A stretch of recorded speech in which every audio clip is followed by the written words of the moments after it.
રાજ્યમાં department four promotion of industry અને trade internal trade દ્વારા માન્યતા પ્રાપ્ત 19,000થી પણ વધુ સ્ટાર્ટઅપ ઉભા.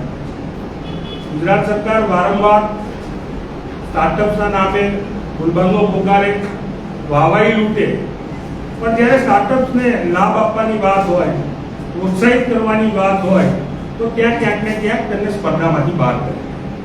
ગુજરાત રાજ્યના 19,000થી પણ વધારે સ્ટાર્ટઅપ્સ છે, વિવિધ ક્ષેત્રોમાં કાર્યરત છે.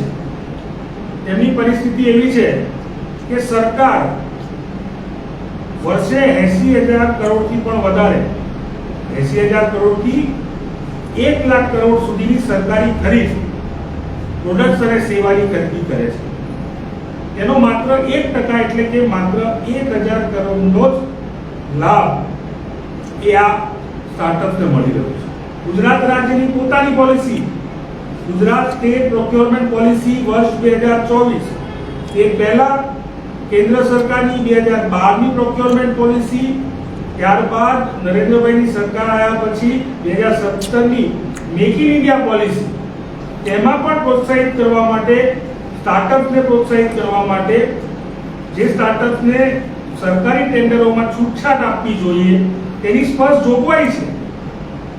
ગુજરાત સરકારે પણ જોગવાઈ કરી છે કે જે પણ સ્ટાર્ટઅપ છે એ સરકારી ખરીદમાં જે પણ સ્ટાર્ટઅપ ભાગ લેવા માંગતા હોય તેમને કેટલાક રૂપિયાનું વાર્ષિક ટર્નઓવર, કેટલાક સમયનો અનુભવ જેવા જોગવાઈઓથી દૂર રાખવામાં. અનેક વિભાગોમાં આમાં વિસંગતતા જોવા મળી. કોક લાગુ કરે, કોક ન કરે.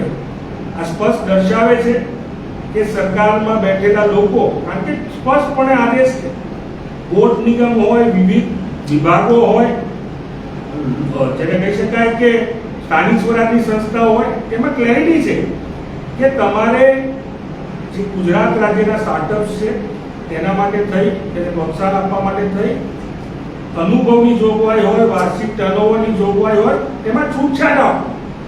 પણ ક્યાંક ને ક્યાંક સરકારમાં બેઠેલા પોતાના મળતિયાઓ, પોતાના લોકોને કોન્ટ્રાક્ટ આપવા માટે, ટેન્ડર આપવા માટે, ખરીદમાં ફાયદો પહોંચાડવા માટે એવી કડક કાયદાઓ, એવા કડક નિયમો લાવીને મૂકી દે છે કે 20 વર્ષનો અનુભવ જોઈશે, 15 વર્ષનો અનુભવ જોઈશે, આટલા કરોડનું ઓછામાં ઓછું ટર્નઓવર થશે. અને આમ કરીને જે ગુજરાત રાજ્યના આપણા સ્ટાર્ટઅપ છે, જે આપણા ઉદ્યોગ સાહસિકોએ, યુવાનોએ શરૂ કર્યા છે, તેમને સ્પર્ધામાંથી બહાર ફેંકવા માટેનું આ કાવતરું એ સ્પષ્ટપણે દેખાઈ આવે છે. 2024માં પ્રોક્યોરમેન્ટ પોલિસી લાગુ થઈ ગઈ તો હજી સુધી વિવિધ વિભાગોને આને લાગુ કરવામાં 2 વર્ષ જેટલો માછબર સમય, લાંબો સમય કેમ ગયો? આ સૌથી મોટો સવાલ છે. અલગ અલગ વિભાગોમાં અલગ અલગ નિયમો, અલગ અલગ ખરીદીમાં અલગ અલગ નિયમો. આ પ્રકારની વિસંગતતા મને એવું લાગે છે ક્યાંક ને ક્યાંક ગુજરાત રાજ્યના સ્ટાર્ટઅપ, ગુજરાત રાજ્યના યુવાનો જોડે ચોક્કસપણે ખૂબ મોટા પ્રમાણમાં અન્યાય